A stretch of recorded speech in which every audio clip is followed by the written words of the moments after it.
I never thought I'd be the guy writing one of these, but here I am. My name's Mike and my wife Lisa and I have been together for about 8 years. Things weren't perfect, but I thought we had a solid marriage. Or at least I believed that until I started noticing weird little things, things that didn't add up. At first, it was small stuff. She started acting distant, canceling plans last minute, or acting like she was too busy to talk. Honestly, I brushed it off as her being stressed at work or just overwhelmed. She's a bitchy woman, always quick to snap, dismissive, and honest to God, she's never been great at hiding her emotions. Still, I trusted her. I always did. Then I started noticing her phone more. She'd hide it when I came near, and sometimes she'd get defensive if I tried to look at her messages. Little things, but enough for me to feel uneasy.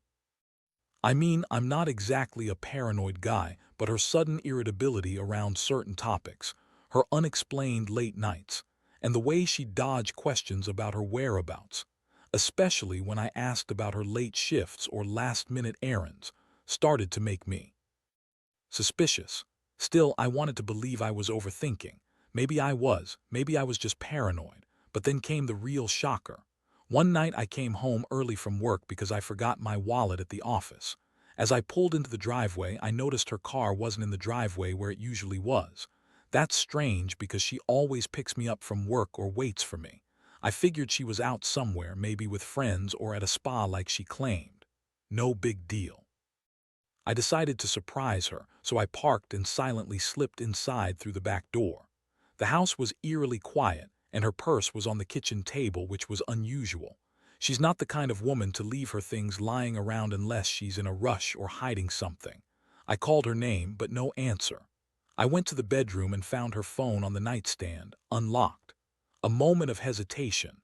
The usual trust in me told me to leave it alone, but something gnawed at me. I picked up her phone, and that's when everything changed. Her messages were open, revealing a string of texts with someone named David, a funeral director who'd been preparing my mother's service last week.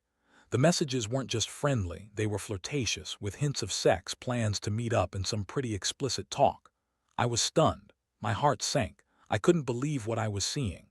My wife Lisa was cheating on me probably for months, probably with this funeral director just a week after my mother's funeral. I froze, feeling a mix of rage and heartbreak. How could she do this? Especially now when I was vulnerable, grieving my mother. This wasn't just betrayal. It felt like punch to my gut every second I looked at those messages. I wanted to scream, to throw her phone across the room, but instead I just stared, numb. I had to process what I'd seen, but I knew this was going to change everything forever. I stood there for what felt like eternity, staring at her phone and trying to catch my breath. My mind was racing. How long has this been going on? Was this some kind of sick joke? Or just her way of screwing around because she's bored or angry at me? I couldn't believe it. My wife, Lisa, was having sex with a funeral director, someone who's supposed to be handling my mother's memorial, not screwing my wife behind my back. I felt a wave of anger surge through me. I mean, I've been with her for 8 years. I thought we had a decent life. Sure, she's bitchy and difficult, but I never expected her to be this cruel, to do something so disgusting. The fact that she's cheating on me with a guy who's supposed to be respectful, solemn even, this added a whole new layer of betrayal. I tucked her phone back on the nightstand, my hands trembling. I knew I couldn't confront her like this. Not yet. I needed a plan. I needed to know what she was capable of and how deep this really went. For now, I just played it cool, went to the living room and sat there in silence, trying to piece everything together. She was supposed to be at work, she told me. Clearly she was. She was with him. David asterisk.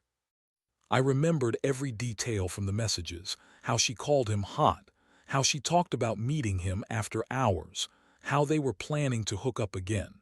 That night, I couldn't sleep. The betrayal haunted me. I kept replaying her words, her texts, her sneaky little lies. She always lied about where she was, always had some excuse. Work ran late. I was with a friend. I needed to clear my head.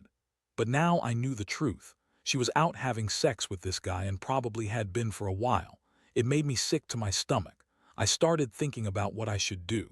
Part of me wanted to confront her immediately, demand answers, scream at her. But I knew I had to be strategic. I needed to catch her in the act again or find some undeniable proof. I couldn't trust her words anymore. The Lisa I knew was gone. She was a liar, a cheat, a bitch who thought she could get away with anything. Over the next few days, I kept my distance. I watched her every move, listened for signs, looked for inconsistencies. She kept pretending everything was normal, but I saw the cracks, her nervous glances at her phone, the way she'd get defensive when I asked about her late nights.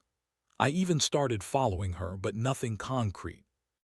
Yet just enough suspicion to make my blood boil. Then one night I saw her sneaking out of the house after I'd gone to bed. The street was quiet and she was dressed in her typical going-out outfit, tight, revealing and just provocative enough. She slipped into her car and I followed at a distance, keeping out of sight. She went to a secluded parking lot near the cemetery where she parked in front of the memorial chapel.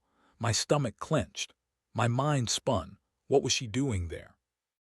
Why was she sneaking around? I decided to wait. I parked across the street, hidden behind some trees. I watched her get out of the car and I could see her looking around nervously.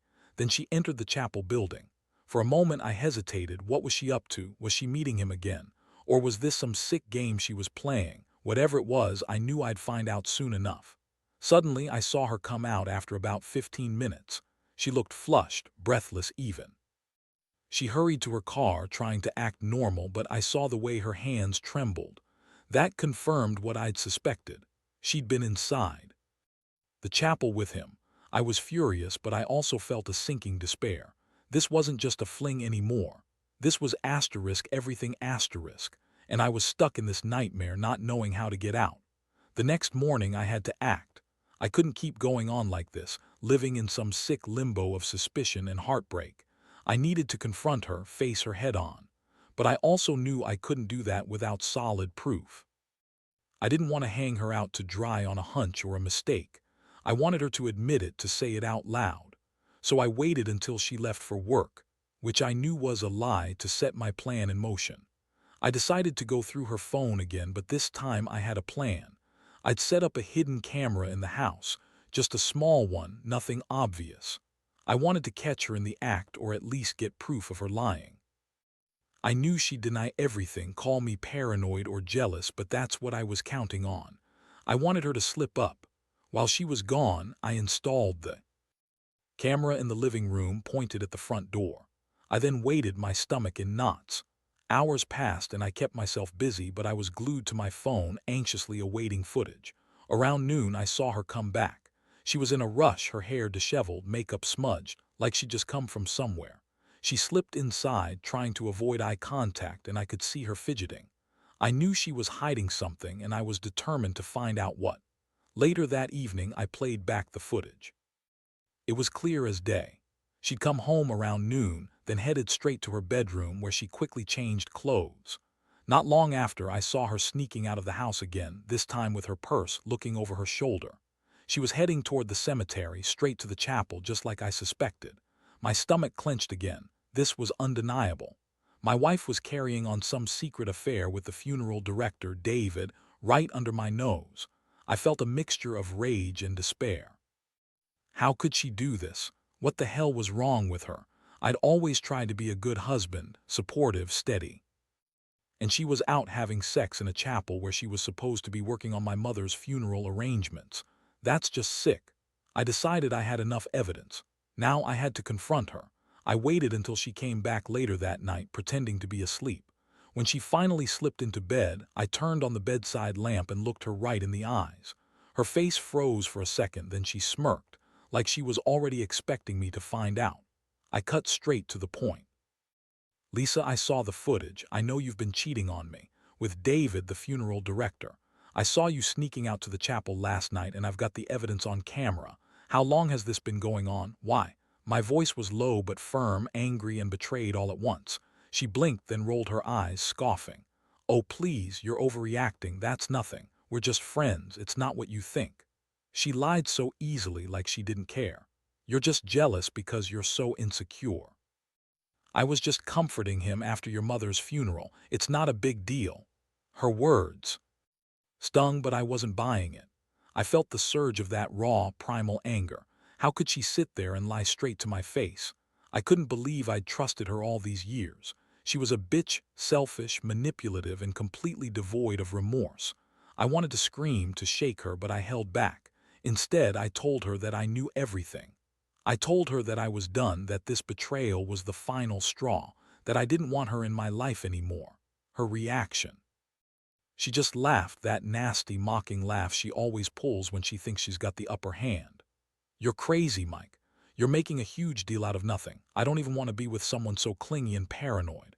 If you're going to act like this, maybe we're better off apart." That night I lay awake, staring at the ceiling, feeling numb. I knew I had to make a decision, whether to forgive her, try to work through this, or finally cut her loose. But deep down, I knew I couldn't stay. Not after this. Not after she'd betrayed me so completely. The trust was broken beyond repair, and I was starting to see her for what she really was. A lying, manipulative bitch who'd rather cheat and lie than be honest, even in our darkest moments. The days that followed were a blur. I threw myself into work, tried to keep busy, but every moment away from her felt like a relief mixed with a crushing sense of loss. I thought I knew Lisa, thought she was the woman I married, the woman I loved. Turns out she was nothing but a manipulative, lying bitch all along. The worst part was feeling like I was just now starting to see her true face. I told her I wanted her out of the house. At first, she acted like I was overreacting, throwing temper tantrums, calling me paranoid, saying I was just jealous and insecure. But I had the footage and I had enough of her bullshit. I told her to pack her things, that she wasn't welcome here anymore. Her face twisted into a sneer, but she packed her bags, slamming doors, yelling insults. Honestly, I didn't care. All I cared about was finally putting some distance between us. In the days that followed, I kept thinking about everything. The betrayal, the lies, the fact that she'd spend nights sneaking out to the chapel to meet him. I kept replaying her words, her excuses, her fake tears when I confronted her. It all felt like a sick nightmare. I never thought she'd do something like this, especially not with him, of all people. One night, I decided to go back to the cemetery to see if I could find more evidence or maybe confront her if she was still messing around. I parked across the street, just like before, watching the chapel. This time I had my phone ready just in case. After about 10 minutes, I saw her again. She slipped out of her car, looking around nervously. My heart started pounding. She entered the chapel and stayed there for a long time. I crept closer, hiding behind the trees, trying to listen. What I heard was a sickening mix of muffled voices and faint noises.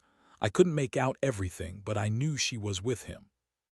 The idea that she'd go back there to that cursed place to meet him again made my stomach turn. I felt a wave of anger, pure, unfiltered rage. How could she do this? How could she cheat on me, especially now when I was vulnerable, grieving, broken? I stayed there until she finally came out, looking as if she'd just finished some twisted rendezvous. She hurried to her car, drove off without even looking around. I stayed a moment longer, then drove away myself, feeling sick. That night I couldn't sleep. The images of her sneaking out, her lies, her smirk, everything haunted me. I thought I was in control, but now I realized I was just starting to understand how deep her betrayal went. She'd been lying, sneaking, screwing around in secret. And the worst part, I still didn't know exactly how long she'd been doing this, how many lies I'd swallowed without suspecting a thing. The next day, I decided I needed clarity. I called a lawyer. I told him everything, showed him the footage, and asked about my options. I wanted to end this mess, to protect myself from further damage. I knew I couldn't stay married to a woman who no longer cared about honesty, respect, or even basic decency. I had to cut ties and move on, no matter how much it hurt to admit that I'd been played. As I sat there on the phone telling him everything, I realized something else. I'd been naive. I'd trusted her for too long. I'd ignored the signs, told myself it was just her being bitchy or stressed. But deep down, I always knew there was something wrong. I just didn't want to see it. Now I did, and it was enough to finally pull the plug. The decision to file for divorce was one of the hardest I've ever made, but it was also the clearest choice I'd had in a long time. I wasn't going to let her continue this charade, this betrayal. I wanted her gone, out of my life and out of my mind. I spent days dealing with lawyers, gathering everything I could, emails, texts, the footage. The evidence was damning, and I knew once I handed it over, there'd be no turning back. She fought hard, of course. Tried to guilt me, called me crazy and possessive. Said I was overreacting, that I was just jealous because she was more attractive or more interesting than I was. I didn't bother arguing. I just wanted her gone. The court process dragged on for a few weeks, but I had enough proof that I was confident I'd win. Anyway, I didn't care about the fight or the money. I just wanted her out of my house and out of my life. When the day finally came for her to leave, she packed her bags in a fury, yelling and throwing stuff around. She told me I'd regret this, that I'd be alone forever. I just sat there, feeling numb, watching her walk out the door. Part of me thought I'd miss her, but truthfully, I felt relief. I finally saw her for who she was, a selfish, manipulative bitch who'd cheat and lie until she got what she wanted. After she left, I felt the emptiness settle in, but also a strange sense of clarity. I realized how much I had sacrificed, how much I'd ignored for her sake. I also knew I wasn't perfect, far from it, but I deserved better. I deserved honesty, loyalty, respect. Not some woman sneaking around, screwing someone else in the chapel where my mother's body was supposed to be resting. In the weeks that followed, I started to rebuild. I threw myself into work, picked up old hobbies I'd abandoned, and gradually the pain lessened. I wasn't over her, but I was healing. Sometimes I'd catch myself thinking about her and get angry all over again, but then I'd remind myself why I'd made this choice. She was a liar, a cheat, and a bitch, no different from what I suspected all along. Looking back now, I realize I learned a lot from this nightmare. Trust is fragile and betrayal cuts deep. I should have listened to those small signs, her evasiveness, her bitchy attitude, the late nights.